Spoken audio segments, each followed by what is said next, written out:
कक्षा 10वीं की छात्रा आपके सम्मुख मां भारती की रक्षा में सीमा पर अपने प्राणों का उत्सर्ग करने वाले अमर शहीदों को समर्पित श्री हरिओम पहाड़ जी की यह कालजयी रचना लेके प्रस्तुत हुई हूँ।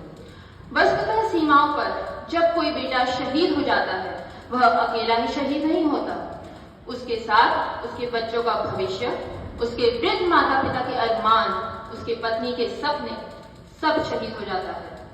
इन्हीं भावों को परिलक्षित करती कविता प्रस्तुत है।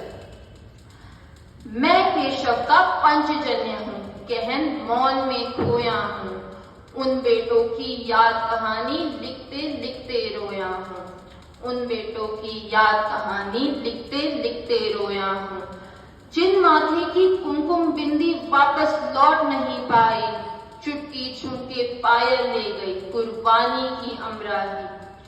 कुछ बहनों की राखी जल गई है बर्फीली घाटी में, वेली के गठबंधन मिल गए हैं सीमा की माटी में।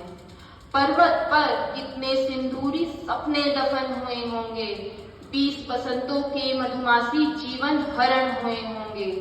टूटी चूड़ी धुला महावर रूठा कंगन हाथों का, कोई मोल नहीं दे सकता वासंती जज्बातों का। उन आंखों की 2 बूंदों से सातों सागर हारे हैं, जब मेहंदी वाले हाथों ने मंगलसूत्र उतारे हैं। गीली मेहंदी रोई होगी छुपके घर के कोने में, ताजा काजल छूटा होगा चुपके चुपके रोने में। जब बेटे की अर्थी आई होगी सूने आंगन में, शायद दूध उतर आया हो बूढ़ी माँ के दामन में। वो विधवा पूरी दुनिया का बोझा सर ले सकती है, जो अपने पति की अर्थी को भी कंधा दे सकती है। मैं ऐसी हर देवी के चरणों में शीश झुकाता हूँ, इसलिए मैं कविता को हथियार बनाकर गाता हूँ। जो सैनिक सीमा रेखा पर ध्रुव तारा बन जाता है, उस कुर्बानी के दीपक से सूरज भी शर्माता है।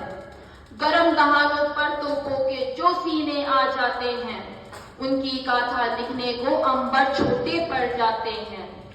उनके लिए हिमालय कंधा देने को झुक जाता है, कुछ पल को सागर की लहरों का गर्जन रुक जाता है। उस सैनिक के शव का दर्शन तीर्थ जैसा होता है, चित्र शहीदों का मंदिर की मूरत जैसा होता है, चित्र शहीदों का मंदिर की मूरत जैसा होता है।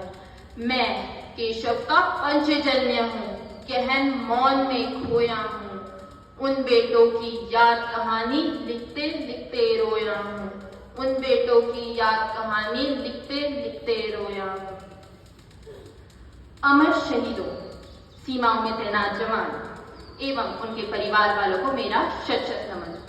आइए एक बार हम सब मिलकर अपनी भारत माँ के लिए उद्घोष करें, भारत माता की जय।